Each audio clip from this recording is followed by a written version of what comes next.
Hello students, मैं आज आप सबको इंग्लिश ग्रामर में अफर्मेटिव सेंटेंस में डू और डज का प्रयोग कैसे किया जाता है इसके बारे में सिखाऊंगा।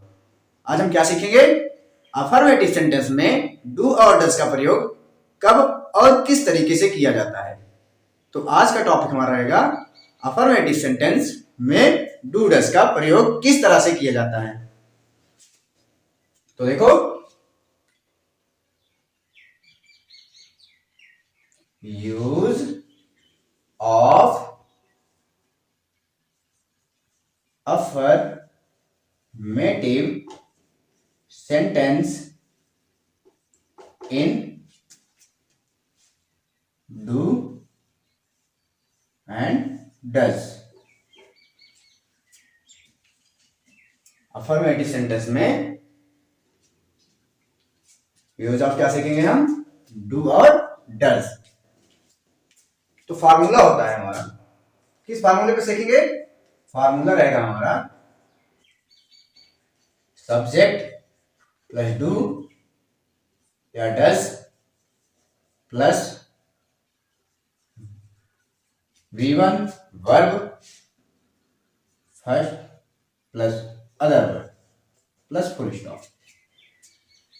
फार्मूला है हमारा subject do does V1 other verb full stop.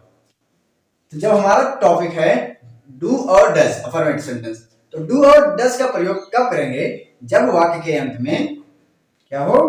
वाक्य के अंत में तो है, तो हो, तो हूं ऐसे शब्द पाए जाए। क्या हो? तो है, तो हूं, तो हो शब्द पाया जाएगा, तो हम अफर्मेटिव सेंटेंस में डू डज का प्रयोग करते हैं। जैसे एग्जांपल है हमारा, एग्जांपल फर्स्ट, मैं पढ़ता तो हूं।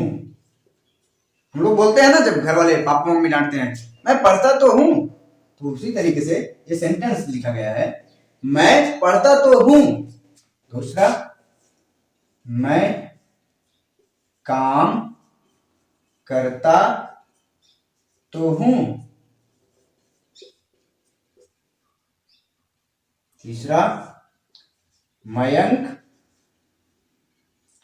पाठ याद करता तो है।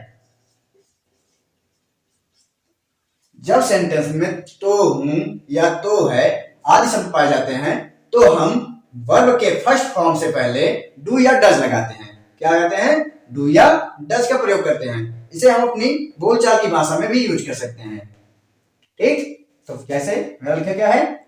मैं पढ़ता तो हूं, I do read, I do read. मैं पढ़ता तो हूं, मैं काम करता तो हूं, I do work, I do work, I do work. मैं काम करता तो हूं, मयंक पाठ याद करता तो है। मयंक क्या? Mayank does learn relation, Mayank does learn the lesson.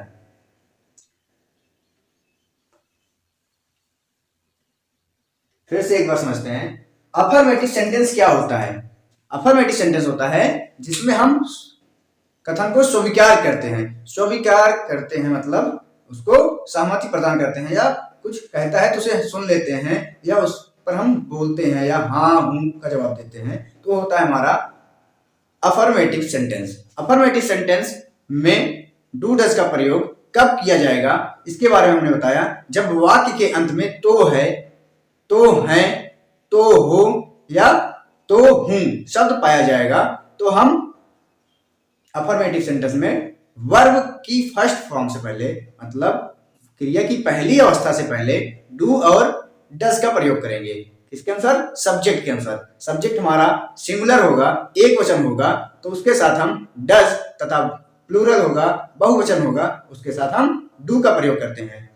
तो हमने एग्जाम्पल के सहायता से सिखाया, मैं पढ़ता तो हूं, आई डू रीड। मैं काम करता तो हूं, आई डू वर्क। मयंक पाठ याद करता तो है, Mayank does learn the lesson. ये तो था अफर्मेटिव सेंटेंस में डू डज का प्रयोग। अब डू डज के साथ हम नथिंग बट का भी यूज कर लेते हैं इसी के साथ। सेम यही तरीका होगा, क्या करेंगे, नथिंग बट लगाएंगे एक्स्ट्रा, तो हमारा टॉपिक थोड़ा चेंज हो जाएगा। तो हमारा टॉपिक होगा अफर्मेटिव सेंटेंस में डू डज के साथ एक्स्ट्रा क्या जुड़ेगा, नथिंग बट, नथिंग बट। दूसरा टॉपिक है हमारा यूज ऑफ डू डज के साथ नथिंग बट का यूज। नथिंग बट हम कब लगाएंगे, तो पहले फार्मूला लेते हैं हम, इस फार्मूले पर हम इसका अप्लाई करेंगे। फार्मूला है हमारा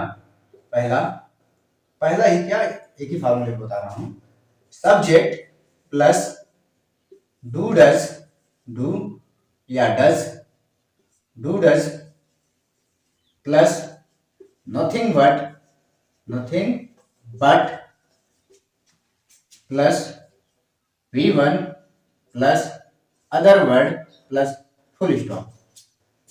तो टॉपिक क्या है हमारा, subject do does nothing but plus V1 मतलब वर्ब की पहली अवस्था, अदर वर्ड फुल स्टॉप। कब करेंगे, थोड़ा सा चेंजिंग रहेगा। अगर वाक्य के अंत में क्या आ जाए, तो है के साथ ही तो है, क्या आएगा, ही तो है, और ही तो हो, या ही तो हूं, ऐसे शब्द आएंगे। तो हम क्या करेंगे, सेंटेंस में डू डज लगाने के बाद नथिंग बट लगा देंगे। जैसे एग्जाम्पल फर्स्ट, माया विद्यालय जाती ही तो है। दूसरा, वह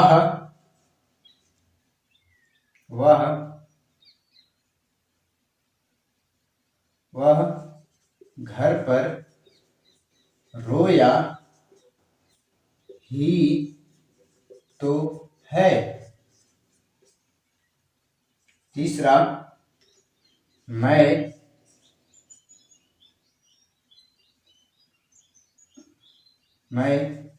लिखता ही तो हूं, मैं लिखता ही तो हूं। बहुत से बच्चे कमेंट किए थे कि सर आप लिखते ही तो हैं, तो इसीलिए हमने आज के टॉपिक बना दिया, मैं लिखता ही तो हूं, मतलब लिखता ही तो हूं। कह रहे थे कि कमेंट में ये कमेंट किया था कि आप समझाते नहीं हैं, क्या नहीं करते, समझाते नहीं हैं, आप केवल लिखते ही तो हैं, लिखते रहते हैं, बोलते रहते हैं, समझाते कब हैं आप। इसीलिए हमने लिखा मैं लिखता ही तो हूं। तो इसका ट्रांसलेट करेंगे इंग्लिश में, माया विद्यालय जाती ही तो है, माया विद्यालय जाती ही तो है, Maya does nothing but go school, full stop. Maya does nothing but go school. वह घर पर रोया ही तो है, वह घर पर रोया ही तो है, he does nothing but beep at home. He does nothing but beep at home. पर की अंग्रेजी ऑन और एट दोनों होती है। ऑन कब लगाते हैं, जब हम उसके ऊपर हों, तो जरूरी है कि बच्चा घर के छत के ऊपर ही जाकर रोए? ऐसा जरूरी नहीं है। वो घर पर रोया है मतलब घर के अंदर, कमरे के अंदर कहीं पर भी रो सकता है। इसलिए हमें क्या गया, at. He does nothing but weep at home. मैं लिखता ही तो हूं, मैं लिखता ही तो हूं, अपना ही टॉपिक बनाया था हमने। तो ये है हमारा आई do nothing, I do nothing but right, I do nothing but right, I do nothing but right. पढ़ते हैं इसे अच्छे से। माया विद्यालय ही तो, माया विद्यालय जाती ही तो है। Maya does nothing but go to school. वह घर पर रोया ही तो है। He does nothing but weep at home. मैं लिखता ही तो हूं। I do nothing but write. अब हम सीखते हैं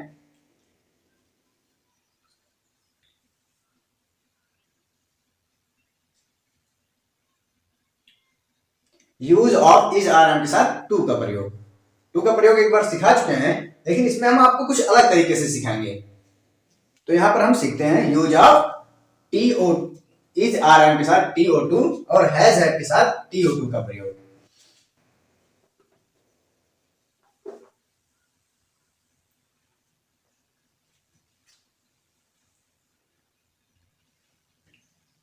तो हम पढ़ने वाले थे use of is are am के साथ और हैज हैव के साथ टू का प्रयोग कब करेंगे। अगर सेंटेंस में वाला वाली के अलावा कोई और भी सेंटेंस होता है जहां पर हम इज आर एम के साथ टी ओ टू का प्रयोग करते हैं। तो पहला फार्मूला हमने बताया, subject plus is are am plus T O to plus V one, verb की पहली अवस्था V one plus other word plus full stop. Formula क्या है, subject is are am plus to plus V one plus other word plus full stop. दूसरा formula है हमारा subject plus has have plus T O to plus V one plus other word plus full stop. अब हम कब is are M लगाएंगे और कब हम हैज हैव के साथ टू लगाएंगे, इसके ऊपर हमने एक छोटा सा ही टॉपिक लिया है। अगर हमारा कोई कार्य प्लान होगा, क्या होगा, प्लान या विचार होगा, इच्छा होगी हमारी, जैसे विचार, विचार के लिए, किसके लिए, विचार के लिए, प्लान के लिए। प्लान के लिए हम क्या करते हैं, सब्जेक्ट मतलब प्रेजेंट टेंस में इज आर एम के साथ हम टू का प्रयोग करते हैं। किसका प्रयोग करते हैं, इज आर एम के साथ टी ओ टू का प्रयोग करते हैं विचार के लिए। और यही मजबूरी हो, क्या हो, मजबूरी, मजबूरी हो के लिए हैज हैव का प्रयोग करते हैं। मजबूरी के लिए क्या करते हैं, हैज हैव का प्रयोग करते हैं।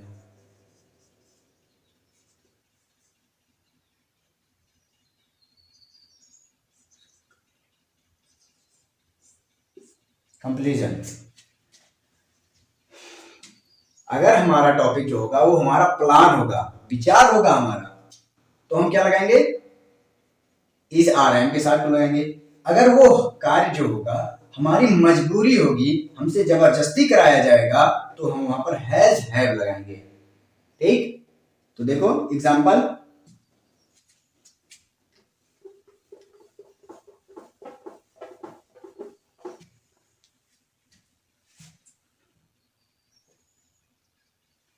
जैसे एग्जाम्पल में हमने लिखा उसे घर जाना है, उसे घर जाना है।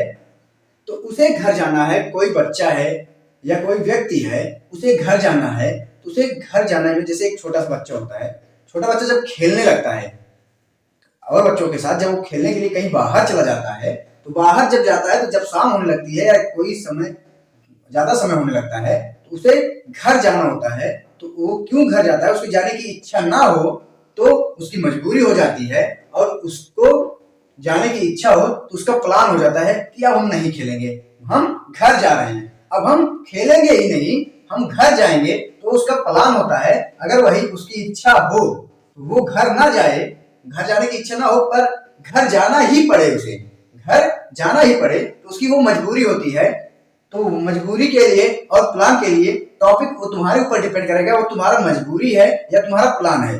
तो वो क्या होगा, उसके लिए हम ट्रांसलेट करेंगे, उसे घर जाना है प्लान के लिए, प्लान है तो कंप्लीकेशन है तो कंप्लीजन है तो क्या करेंगे, प्लान के लिए हम he is to go home, और कंप्लीजन के लिए he has to go home. दोनों ही आंसर सही रहेंगे। क्या होंगे, दोनों सही रहेंगे, दोनों सही हैं, लेकिन वो तुम्हारी विचारधारा मतलब उस पल पर ये डिपेंड करेगा कि जिस पल ये सीन क्रिएट होगा, उसे घर जाना है, उसे घर जाना है, उसकी मजबूरी है या उसका प्लान है जो तुमसे बताया। ठीक, मुझे पाठ याद करना है।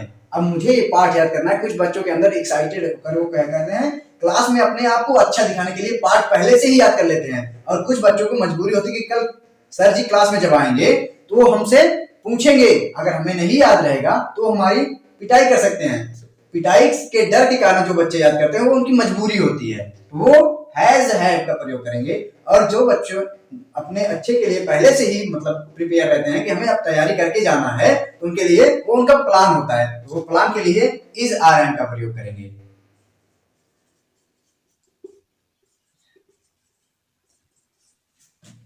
I am to read the lesson. I am to read lesson, ये उनका प्लान है। am लगा तो प्लान हुआ। अगर यहीं पर I have to read the lesson लिखा गया तो ये उसकी मजबूरी है।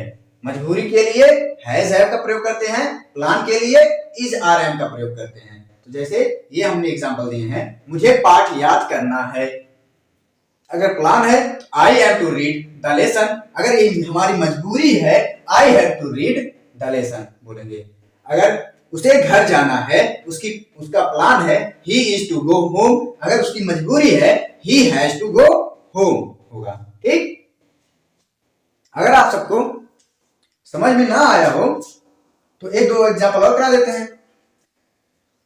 देखो एग्जांपल्स,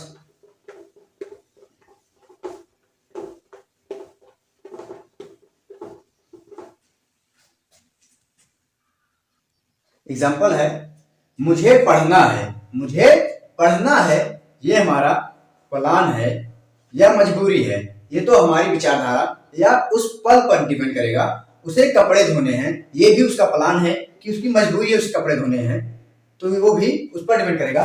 प्लान के लिए इज आर एम और मजबूरी के लिए हैज हैव का प्रयोग करते हैं। तो मुझे पढ़ना है I am read, I M